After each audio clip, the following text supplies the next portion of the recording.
गठन भएको 6 महिनाको अवधिमा प्रदेशसभा र मन्त्रीमण्डल गठन गोलचक्करमा व्यस्त। केन्द्रीय गठबन्धनको प्रत्यक्ष असरले गर्दा काम कारबाही प्रभावित। आयातित वस्तुका कारण स्वदेशी उद्योग धराशायी बन्दै गएको व्यवसायीको गुनासो। खाद्यान्न सम्बन्धी उद्योग सबैभन्दा बढी मारमा। मुलुकको समस्या समाधान नगर्ने भन्दै सरकारको नीति तथा कार्यक्रम फिर्ता लिन प्रतिपक्ष एमालेको माग। साझा दस्तावेज हुन नसकेको अध्यक्ष ओलीको आरोप।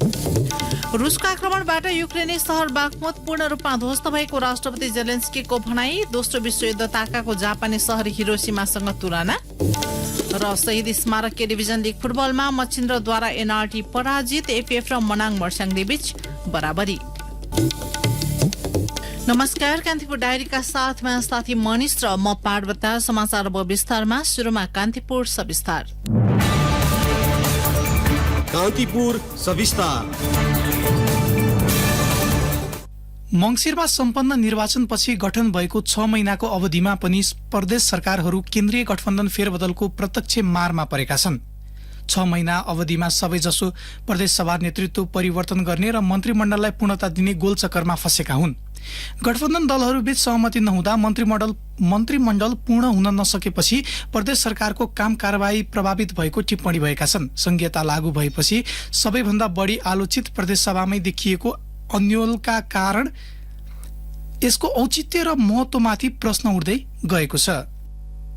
प्रदेशसभाको चौथो दल नागरिक उन्मुक्तिले विश्वासको मत नदिएपछि एमाले गुमाएको सुदूरपश्चिम सरकार कांग्रेसको नेतृत्वमा गत माघ 26 मा गठन भएको थियो। त्यसको भोलिपल्ट 3 सदस्यीय मन्त्रीमण्डल विस्तार गरेका मुख्यमन्त्री कमल बहादुर शाहले 101 दिनमा विस्तार गरे, तर अपूर्ण नै रह्यो। 7 सदस्यीय प्रदेश सरकारमा भूमि व्यवस्था, कृषि तथा सहकारी मन्त्रालय अझै पनि रिक्त छ। 53 सदस्यीय प्रदेश सभामा सरकार गठनको निर्णायक शक्तिका रूपमा रहेको नागरिक उन्मुक्तिको समर्थनकै कारण सत्ता गठबन्धनमा फेरबदल भएको थियो। तर दोस्रो पटक मन्त्री परिषद विस्तारमा समेत उन्मुक्ति पार्टी समेटिएको छैन। मन्त्रालय भागबण्डामा सत्तारूढ दलहरूबीच देखिएको रस्साकसीकै कारण लामो समयदेखि सरकारलाई पूर्णता दिन नसकेको अवस्थामा उन्मुक्तिले पूर्व सहमति अनुसार कृषि र सामाजिक विकास मन्त्रालय सहित एक राज्य मन्त्रीको दावी गरेको छ।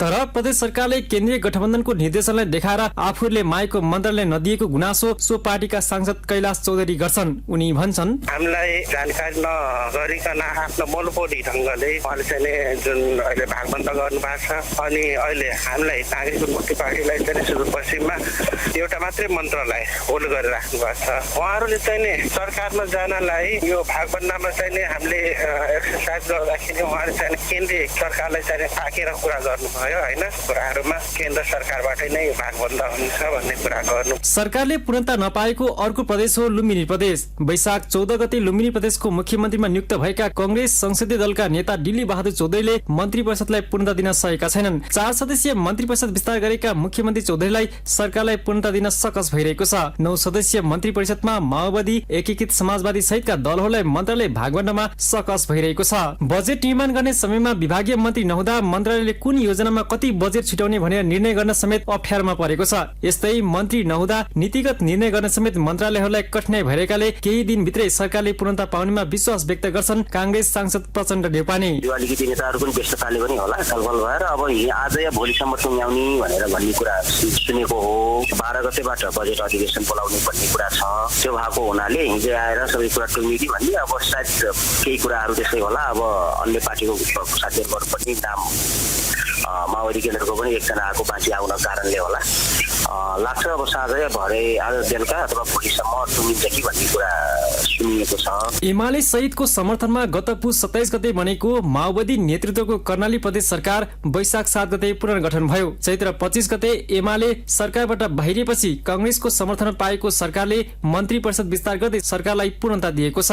लामो रस्साकसीबाट मुख्यमन्त्री राजकुमार शर्माले मन्त्री परिषदलाई पूर्णता दिएको पृष्ठभूमिमा कांग्रेसका 3 र मुख्यमन्त्री सहित माओवादीका 5 मन्त्री रहेको मन्त्री परिषदमा भने एकीकृत समाजवादीलाई मन्त्रालय भागबण्डा दिइएको छैन। एकजना सांसदको प्रतिनिधित्व रहेको सो प्रदेश सभामा समाजवादीलाई सानो दल भनी मन्त्रालय नदिएको गुनासो गर्छिन् सांसद कल्याणी खड्का। उनी भन्छिन्, उनीहरूले सानो दलको हिसाबले अथवा क्रियाशीलताको हिसाबले नसमेटिकन आफूहरूले दुईटा दल मात्रै बसिन त्यो गरिसकेपछि अहिले अलिकति अप्ठ्यारो चाहिँ भएको छ। यसैबीच गत वैशाख 14 गते गण्डकीको मुख्यमन्त्रीमा नियुक्त भएका सुरेन्द्र राज पाण्डेले 29 वैशाखमा कांग्रेस 3 र माओवादीका 1 मन्त्री थप्दै मन्त्री परिषदलाई पूर्णता दिए। 7 सदस्यीय मन्त्री परिषदमा कांग्रेसको मुख्यमन्त्री सहित 5 र माओवादीका 2 मन्त्री परिषदमा छन्। मन्त्रीमण्डल विस्तारको सकसका कारण प्रदेश सभाका काम प्रभावित भएका छन्। यता सत्ता गठबन्धनको लामो कसरतपछि बागमती प्रदेशका मुख्यमन्त्री शालिग्राम जमकटेलले आइतबार मन्त्री परिषदलाई पूर्णता दिएका छन्। मुख्यमन्त्री शालिग्राम जमकटेलले 6 जना मन्त्री नियुक्त गरेसँगै 12 सदस्यीय मन्त्री परिषदले पूर्णता पाएको हो। माओवादी, एकीकृत समाजवादीको समर्थन रहेको कांग्रेस नेतृत्वको सरकारले मन्त्रालय भागवण्डामा सहमति जुट्न नसक्दा मन्त्री परिषद विस्तारमा ढिलाइ भएको थियो। कांग्रेसका सांसद इन्द्र बहादुर बानिया समयमै मन्त्री परिषदलाई पूर्णता दिन नसक्नु गठबन्धनमा नेतृत्वको कमजोरी भएको बताउँछन्। उनी भन्छन्, प्रदेश सरकारको मन्त्रीमण्डलमा अलिकति मन्त्रीको भागवण्डा चाहिँ सेयरिङ गर्ने बाँड्ने भन्ने कुराको टुङ्गो नलाग्नु हो। यसलाई चाँडो टुङ्ग्याउन नसक्नु पनि त्यो गठबन्धन दल बीचको नेतृत्वको चाहिँ अलिकति काहीँ न काहीँ कमजोरी देखिन्छ। मध्य प्रदेशमा सत्तारूढ गठबन्धनका दलहरूले मुख्यमन्त्रीमा दाबी गर्दै आएपछि सो प्रदेशमा सरकारले पूर्णता अझै पनि पाउन सकेको छैन। जनता समाजवादी पार्टीको नेतृत्वमा रहेको मध्य प्रदेश सरकारबाट एमाले बाहिरिएपछि कांग्रेस, माओवादी र जनमतले मुख्यमन्त्रीको दाबी गर्दै गर्दा सरकार विस्तारमा ढिलाइ भइरहेको छ। मुख्यमन्त्री सहित 11 मन्त्रालय रहेको सो प्रदेशमा 4 मन्त्रालय मन्त्रीविहीन छन्। त्यस्तै 6 वटा प्रदेश सरकार केन्द्रीय सत्ता गठबन्धन अनुसार नै आलो पालोमा सरकार सञ्चालन भएको पृष्ठभूमिमा कोशी प्रदेश भने एमालेको नेतृत्वमा छ। अङ्कगणितीय हिसाबले सरकार ढल्न नसकेपछि हिक्मत कार्की नेतृत्वको सरकारले निरन्तरता पाएको हो। 9 मन्त्रालय रहेको सो प्रदेशमा मुख्यमन्त्री सहित एमालेको 3, माओवादीको 2, जसपा र राप्रपाको 1 मन्त्री छन्। सो प्रदेशमा मुख्यमन्त्री कार्कीले आर्थिक तथा योजना मन्त्रालय र आन्तरिक तथा कानून मन्त्रालय आफू मातहत नै राखेका छन्। सो प्रदेशमा कांग्रेसले मुख्यमन्त्रीको लागि दाबी गरे पनि अनुकूल समीकरण बन्न सकेको देखिँदैन। यसरी हेर्दा चुनाव भएको 6 महिनाभित्र प्रदेश सरकारहरू अनिर्णयको बन्दी जस्तै भएका छन्। संहिताविद खिमलाल देवकोटा समयमै सरकारलाई पूर्णता दिन नसक्नुमा दलहरूको कमजोरी औलाउँछन्। संसदीय समिति गठन, नीति निर्माण लगायतका विषयमा यसले दूरगामी प्रभाव पार्ने उनी बताउँछन्। उनी भन्छन्, संसदको बैठक नियमित बसेको छैन, संसदीय समितिहरू अझै निर्माण हुन सकेका छैन, धेरै कुराहरू छ नि त। बजेट ल्याउने प्रदेशको पनि अब विनियोजन विधेयकमा प्री बजेटमा छलफल गर्नुपर्ने हुन्छ हैन, प्री बजेट छलफल गर्नु पर्यो। प्री बजेटमा नि हैन विशेष गरी बजेटका सिद्धान्तका प्राथमिकता कुराहरू आउँछ, त्यसपछि नीतिको तब बनाउनु पर्यो, कुन बेला के कसो यी कुराहरूमा अलिकति इम्प्याक्ट जुन जसरी गठबन्धन छ नि त अहिले तलदेखि माथिसम्म नेताहरू पनि अलिक सिरियस हुनु पर्यो के। एकातर्फ प्रदेश सभाको औचित्यमाथि प्रश्न उठिरहेका छन् भने अर्कोतर्फ केन्द्रीय गठबन्धन फेरबदल हुँदा परेको प्रत्यक्ष असरले प्रदेश सभाको कामलाई ओझेलमा पारेको देखिन्छ। त्यसैले संघीय प्रणालीको मर्म र भावना अनुसार प्रदेश सभालाई चलायमान बनाउनु पर्ने देखिएको छ। रेडियो कान्तिपुरका लागि खिलनाथ ताजपुरिया। कान्तिपुर सविस्तार।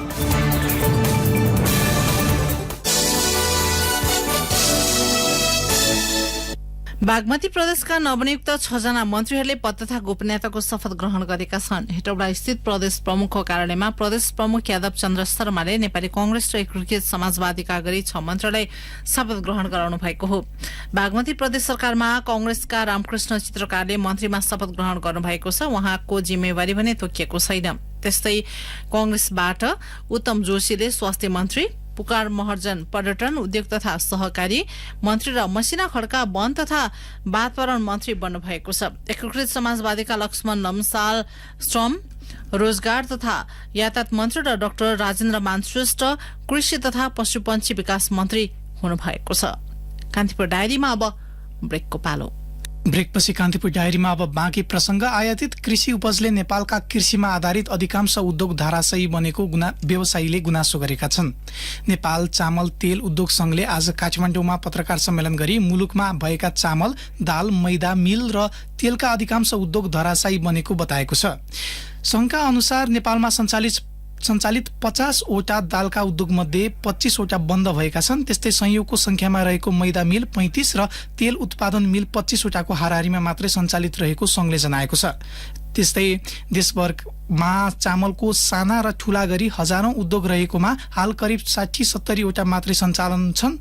विदेशबाट कृषि वस्तुको आयात हुने भएकाले स्वदेशका कृषिमा आधारित उद्योग धराशायीमा परेको संघका अध्यक्ष सुबोध गुप्ताले बताउनुभयो। गुप्ताका अनुसार नेपालमा अवैधानिक रूपमा अधिक मात्रामा खाने तेल लगायत तयारी वस्तु भित्रिने भएकाले पनि उद्योग बन्द भएका हुन्। अबको दिनमा स्वदेशी कृषि उपजको उत्पादन वृद्धि गर्न सरकारले ठोस कदम चाल्नुपर्ने संघले जनाएको छ।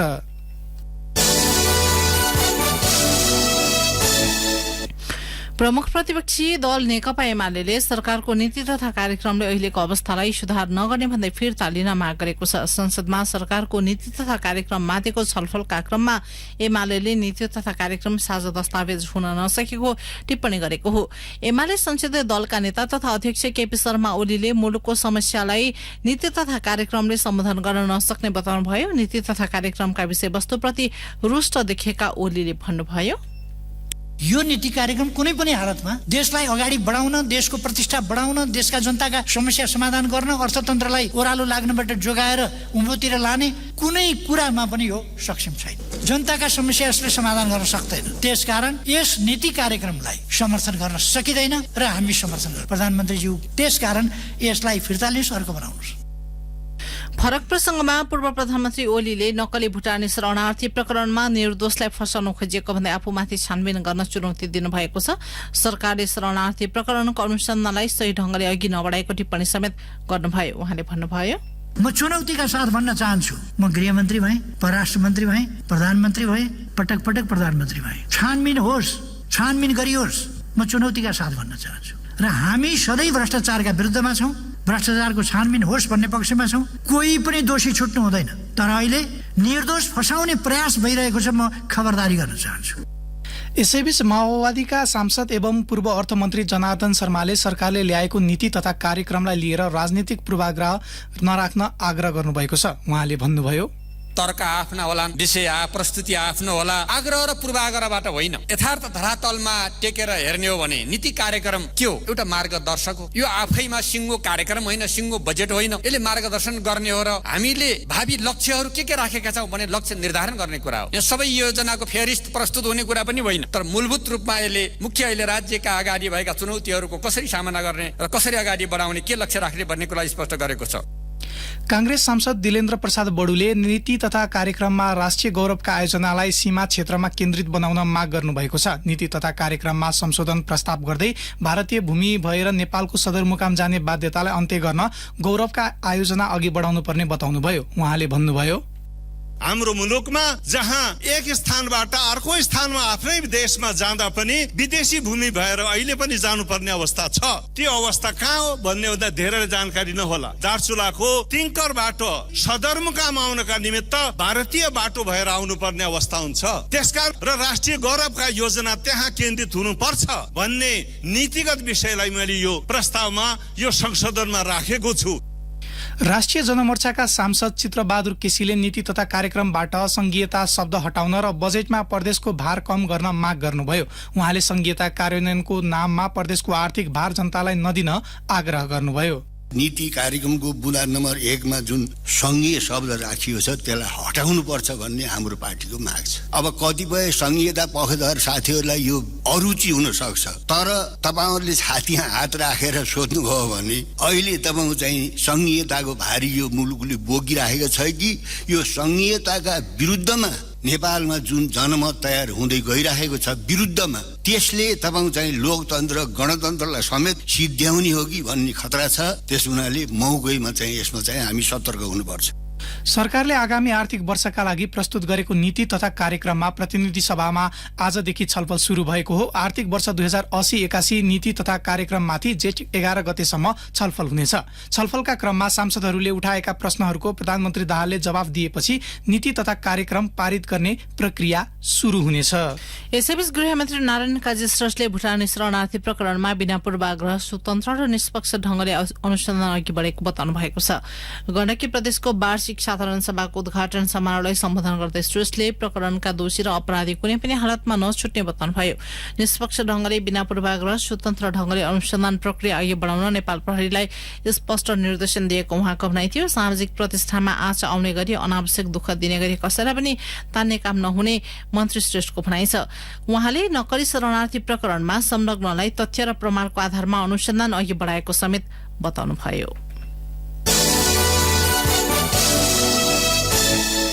कान्तिपुर दैनिकको प्रधान सम्पादकमा उमेश चौहान नियुक्त हुनुभएको छ। प्रधान सम्पादक सुधीर शर्माले दिएको राजीनामा स्वीकृत गर्दै कान्तिपुर व्यवस्थापनले चौहानलाई नयाँ प्रधान सम्पादकको जिम्मेवारी दिएको हो। 2 दशकभन्दा बढी समयदेखि पत्रकारितामा संलग्न चौहान 2 वर्षदेखि कान्तिपुर सम्पादकको रूपमा कार्यरत हुनुहुन्थ्यो। चौहानले पूर्वाञ्चल विश्वविद्यालयबाट आम सञ्चार र पत्रकारिता विषयमा स्नातकोत्तर गर्नुभएको छ। राजवंशी कोटामा वैदेशिक रोजगारीका लागि जापान लैजाने भन्दै ठगी गर्ने गिरोहका नायिकालाई मोरङ प्रहरीले नियन्त्रणमा लिएको छ। रोजगारीका लागि जापान लैजाने भन्दै रकम वसुली गरेर ठगी गरेको आरोपमा मोरङको सुनवर्षी नगरपालिका 6 का 35 वर्षीय अजय कुमार राजवंशी पक्राउ परेका हुन्। उनले 1 वर्ष अघि जापानमा बसेर नाता पर्ने सुरेन्द्र राजवंशी लगायत 36 जनालाई फोन गरेर जापान लैजाने भन्दै 2,53,75,000 रुपियाँ ठगी गरेको प्रहरीको प्रारम्भिक अनुसन्धान छ।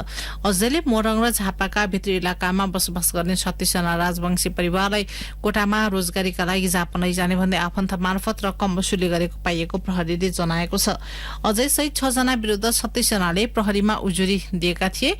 प्रहरीका अनुसार गिरोहका रञ्जित कुमार राजवंशी, प्रमोद कुमार राजवंशी, विद्या कुमारी राजवंशी र अनुराधा राजवंशी फरार छन्।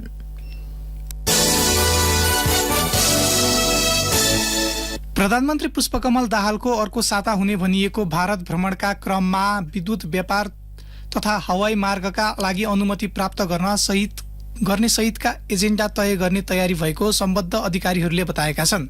बंगलादेश र भारतसँग थप विद्युत व्यापारको योजनामा रहेको सरकारले ट्रान्समिसन लाइन र विद्युत निर्यातमा केन्द्रित रहेर विषय उठाउने भएको हो।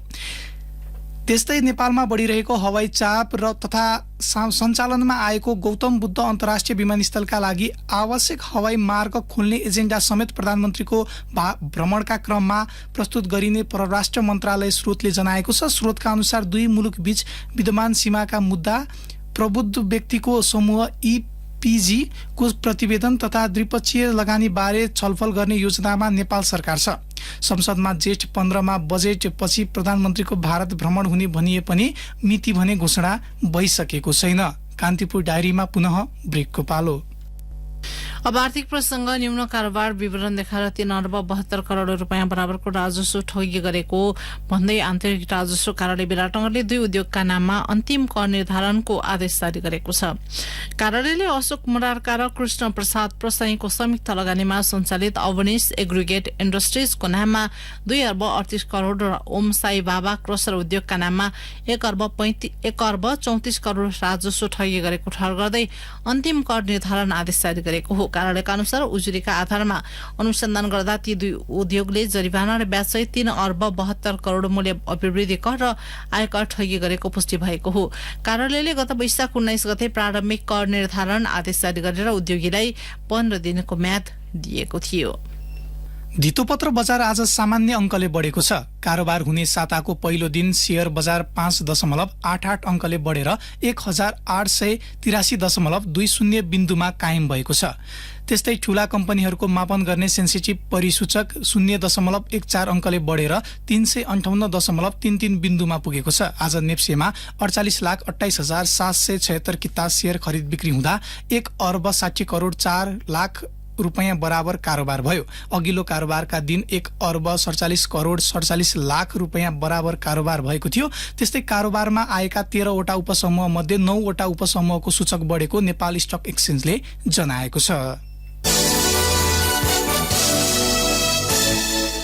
अब अन्तर्राष्ट्रिय प्रसंग। युक्रेनका राष्ट्रपति भोलोदिमिर जेलेन्स्कीले युक्रेनी शहर बाख्मुत पूर्ण रूपमा ध्वस्त भएको बताउनु भएको छ। जापानमा आयोजित G7 शिखर सम्मेलनमा भाग लिन पुगेका युक्रेनी राष्ट्रपति जेलेन्स्कीले बाख्मुतको विनाशलाई दोस्रो विश्वयुद्धका हिरोसिमाको विनाशसँग तुलना गर्नुभएको बीबीसीले उल्लेख गरेको छ। 70,000 जनसंख्या रहेको सो शहरमा रुसले सबैभन्दा लामो र रक्तपातपूर्ण आक्रमण गरेको राष्ट्रपति जेलेन्स्कीले बताउनु भएको छ। हिरोसिमाको पुनर्निर्माणले आक्रमणमा ध्वस्त भएका युक्रेनी शहरहरू पुनर्निर्माण गर्न प्रेरित गरेको पनि उहाँले उल्लेख गर्नु भएको छ। रुसी हमलापछि भग्नावशेष बनेको प्रत्येक गाउँ र सबै शहरहरू पुनर्निर्माण गर्ने सपना देखेको पनि उहाँले बताउनु भएको छ। यसैबीच अमेरिकी राष्ट्रपति जो बाइडेनले युक्रेनी समकक्षी जेलेन्स्कीसँग साइडलाइन वार्ता गर्दै युक्रेन प्रतिको संकल्पलाई भंग नगर्ने बताउनु भएको छ। अमेरिकी राष्ट्रपति बाइडेनले युक्रेनी समकक्षीलाई पुटिनले संकल्प नतोड्ने भन्दै आश्वस्त पार्नु भएको अन्तर्राष्ट्रिय सञ्चार माध्यमले जनाएका छन्। अब खेल प्रसङ्ग। शहीद स्मारक ए डिभिजन लिगमा आज मच्छिन्द्र फुटबल क्लबले एनआरटी माथि जित हात पार्दा एपीएफ र मनाङ मर्स्याङ्दीले बराबरी खेलेका छन्। ललितपुरको च्यासल मैदानमा मच्छिन्द्रले एनआरटीलाई 2-0 गोल अन्तरले पराजित गर्यो। मच्छिन्द्रको जितका लागि आफिज ओलावाले र सौरभ लिम्बुले 1-1 गोल गरे। खेलको 31औं मिनेटमा ओलावाले गोल गर्दै मच्छिन्द्रलाई अग्रता दिलाएका थिए। खेलको इन्जुरी समयमा सौरभ लिम्बुले गोल गर्दै मच्छिन्द्रको अग्रता दोब्बर बनाएका थिए। जितसँगै मच्छिन्द्र 20 खेलबाट 33 अङ्कसहित तालिकाको दोस्रो स्थानमा उक्लिएको छ। दशरथ रङ्गशालामा भएको अर्को खेलमा एपीएफ र मनाङ मर्स्याङ्दी फुटबल क्लबले 2-2 गोलको बराबरी खेल्दै अङ्क बाँडेका छन्। बराबरीको नतिजासँगै मनाङले 20 खेलमा 24 अङ्क जोडेको छ। एपीएफको 20 खेलमा 23 अङ्क छ। यसैबीच अहिले त्रिपुरेश्वर स्थित दशरथ रङ्गशालामा जावलाखेल युथ क्लब र सङ्कटाबीच प्रतिस्पर्धा जारी छ। अन्त्यमा यस बुलेटिनका प्रमुख प्रसङ्ग पुनः एकपटक। गठन भएको 6 महिनाको अवधिमा प्रदेशसभाहरू मन्त्रीमण्डल गठन गोलचक्करमा व्यस्त। केन्द्रीय गठबन्धनको प्रत्यक्ष असरले गर्दा काम कारबाही प्रभावित। आयातित वस्तुका कारण स्वदेशी उद्योग धराशायी बन्दै गएको व्यवसायीको गुनासो। खाद्यान्न सम्बन्धी उद्योग सबैभन्दा बढी मारमा। मुलुकको समस्या समाधान नगर्ने भन्दै सरकारको नीति तथा कार्यक्रम फिर्ता लिन प्रतिपक्षी एमालेको माग। साझा दस्तावेज हुन नसकेको अध्यक्ष ओलीको आरोप। रुसको आक्रमणबाट युक्रेनी शहर बाख्मुत पूर्ण रूपमा ध्वस्त भएको राष्ट्रपति जेलेन्स्कीको भनाई। दोस्रो विश्वयुद्ध ताकाको जापानी शहर हिरोशिमासँग तुलना। र शहीद स्मारक ए डिभिजन लिग फुटबलमा मच्छिन्द्रद्वारा एनआरटी पराजित। एपीएफ र मनाङ मर्स्याङ्दी बीच बराबरी। हवस् त यिनै प्रसङ्गसँगै कान्तिपुर डायरीको यो बुलेटिन यही सकिन्छ। राति 8 बजे सेक्युरिटी एन्ड क्राइम डायरी हुनेछ। मनिष र म पार्वता आज्ञा माग्छौं। नमस्कार।